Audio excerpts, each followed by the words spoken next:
ओम शांति। आज का मुरली, आज अव्यक्त मुरली है। मुरली तारीख मार्च 16, 2025। रिवाइज तारीख मार्च 5, 2004।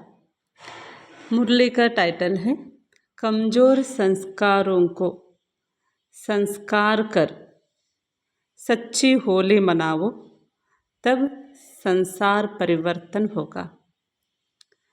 कमज़ोर संस्कारों का संस्कार कर सच्ची होली मनाओ, तब ಸಂಸಾರ ಪರಿವರ್ತನ ಹೋಗ. ಬಾಬಾ ತಿಳಿಸ್ತಾ ಇದ್ದಾರೆ, ಇವತ್ತು ಅವ್ಯಕ್ತ ಮುರಳಿ ಆಗಿದೆ. ಮುರಳಿ ಟೈಟಲ್ ದುರ್ಬಲತೆಗಳ ಸಂಸ್ಕಾರವನ್ನು ಸಂಸ್ಕಾರ ಮಾಡಿ ಸತ್ಯ ಹೋಳಿಯ ಹಬ್ಬವನ್ನು ಆಚರಣೆ ಮಾಡಿ ಆಗ ಜಗತ್ತೇ ಪರಿವರ್ತನೆ ಆಗ್ತದೆ. आज बाप दादा अपने चारों ओर के राज दुलारे बच्चों को देख रहे हैं. ಇಂದು ಬಾಪ್ ದಾದಾ ಜಗತ್ತಿನಲ್ಲಿರುವ ತನ್ನ ಎಲ್ಲ ಮಕ್ಕಳನ್ನು ಸಹ ನೋಡ್ತಾ ಇದ್ರು. ರಾಜ ದುಲಾರೆ ಮಕ್ಕಳನ್ನು ಬಾಬಾ ನೋಡ್ತಾ ಇದ್ರು. यह परमात्मा दुलार आप कोटों में कोई श्रेष्ठ आत्माओं को ही प्राप्त है. ಬಾಬಾ ಹೇಳ್ತಾ ಇದ್ದಾರೆ, ಈ ಪರಮಾತ್ಮನ ಮಕ್ಕಳಾಗುವಂಥದ್ದು ಕೋಟಿಯಲ್ಲಿ ಕೆಲವರಿಗೆ ಶ್ರೇಷ್ಠವಾಗಿರುವಂಥ ಭಾಗ್ಯ ಪ್ರಾಪ್ತಿಯಾಗಿದೆ. ಪ್ರತಿಯೊಬ್ಬ ಮಕ್ಕಳ ಜೀವನದಲ್ಲಿ 3 ಸಿಂಹಾಸನಗಳನ್ನು ಬಾಬಾ ನೋಡ್ತಾ ಇದ್ರು. यह 3 तख्त सारे कल्प में इस संगम पर ही आप बच्चों को प्राप्त होते हैं. ಇಡೀ ಕಲ್ಪದಲ್ಲಿ ಇದು ಒಂದೇ ಒಂದು ಸಾರಿ ಸಂಗಮ ಯುಗದಲ್ಲಿ ಈ 3 ಪ್ರಕಾರದ ಸಿಂಹಾಸನಗಳು ನಮಗೆ ಪ್ರಾಪ್ತಿಯಾಗುವುದು. ಅದರಲ್ಲಿ ಮೊದಲನೇ ಸಿಂಹಾಸನ ಭ್ರುಕುಟಿಯ ಸಿಂಹಾಸನ. ನಮ್ಮ ಹಣೆಯ ಮಧ್ಯದಲ್ಲಿ ಆತ್ಮಜ್ಯೋತಿ ಏನಿದೆ ಅಲ್ವಾ, ಅದು ಆತ್ಮನಿಗೆ ಒಂದು ಸಿಂಹಾಸನ ಇದ್ದ ಹಾಗೆ.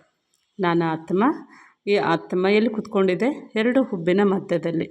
2 ಹುಬ್ಬಿನ ಮಧ್ಯೆ ಈ ಜಾಗ ಭ್ರುಕುಟಿ ಅಂತ ಹೇಳ್ತೇವೆ. ಈ ಭ್ರುಕುಟಿ ಎನ್ನುವಂತಹ ಒಂದು ಸಿಂಹಾಸನ ತಮಗೆ ಸಿಕ್ಕಿದೆ. ಜೊತೆಗೆ ಎರಡನೇದಾಗಿದೆ ಪರಮಾತ್ಮನ ಹೃದಯ ಸಿಂಹಾಸನ. ಪರಮಾತ್ಮನ ಹೃದಯ ಸಿಂಹಾಸನ ಒಂದು ನಮಗೆ ಪ್ರಾಪ್ತಿಯಾಗಿದೆ. ಇನ್ನು 3ನೇದಾಗಿದೆ ಮುಂದೆ ಬರುವಂತಹ, ನಾಳೆ ಬರುವಂತಹ ಭವಿಷ್ಯದ ಸಿಂಹಾಸನ. ಅದು ಸತ್ಯಯುಗ, ಸ್ವರ್ಗ, ಪ್ಯಾರಡೈಸ್, ಜೀವನ್ಮುಕ್ತಿ ಅಂತೇನು ಹೇಳ್ತೇವಲ್ಲ, ಆ ಒಂದು ಸ್ವರ್ಗದಲ್ಲಿ ನಾವು ರಾಜ ಮಹಾರಾಜರಾಗುವಂಥ ಒಂದು ಅಲ್ಲಿ ನಮಗೆ ಸಿಂಹಾಸನ ಸಿಗ್ತದೆ. ಹಾಗಾಗಿ ಶಿವಬಾಬಾ ಒಂದು ಭ್ರುಕುಟಿಯ ಸಿಂಹಾಸನ, ಇನ್ನೊಂದು ಪರಮಾತ್ಮನ ಹೃದಯ ಸಿಂಹಾಸನ ಮತ್ತು ಭವಿಷ್ಯದ ರಾಜ್ಯ ಸಿಂಹಾಸನವನ್ನು ಬಾಬಾ ಪ್ರತಿಯೊಬ್ಬ ಮಕ್ಕಳ ಜೀವನದಲ್ಲಿ ನೋಡಿದರು.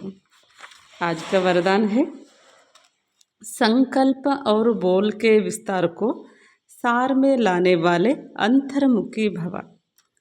ಬಾಬಾ ವರದಾನ ಹೇಳ್ತಾ ಇದ್ದಾರೆ, ಸಂಕಲ್ಪ ಮತ್ತು ಮಾತಿನ ವಿಸ್ತಾರವನ್ನು ಕಡಿಮೆ ಅಥವಾ ಸಾರ ರೂಪದಲ್ಲಿ ತರುವಂತಹ अंतर्मुखिಗಳಾಗ್ರಿ. अर्थ है व्यर्थ संकल्पों का विस्तार को समेटकर सार रूप में स्थित होना तथा मुख के आवाज़ का व्यर्थ को समेटकर समर्थ अर्थात सार रूप में लाना, यही है अंतर्मुखता. ಅಂತರ್ಮುಖತೆ ಅಂದರೆ ಬಾಬಾ ತಿಳಿಸ್ತಾರೆ, ವ್ಯರ್ಥ ಸಂಕಲ್ಪಗಳನ್ನು, ವ್ಯರ್ಥ ಮಾತುಗಳನ್ನು, ಉದ್ದ ಅಗಲವಾಗಿ ಬೆಳೀತಾ ಇರುವಂಥ ಮಾತುಗಳು, ಸಂಕಲ್ಪಗಳು, ವ್ಯರ್ಥವಾಗಿ ಏನು ಮಾತಾಡ್ತೇವೆ, ಸಂಕಲ್ಪ ಮಾಡ್ತೇವೆ, ಅವೆಲ್ಲ ಸಾರವನ್ನು ಅಂದರೆ ಸಾರದಲ್ಲಿ ತರಬೇಕು. ವಿಸ್ತಾರವನ್ನು ಸಾರದಲ್ಲಿ ತರುವುದೇ ಅಂತರ್ಮುಖಿ ಆಗೋದಾಗಿದೆ. ಸೊ ಬಾಬಾ ಹೇಳ್ತಾರೆ, ಆದ್ದರಿಂದ ತಾವೀಗ ಸತ್ಯ ಹೋಳಿ ಹಬ್ಬವನ್ನು ಆಚರಣೆ ಮಾಡುವಂಥ ಮಕ್ಕಳು.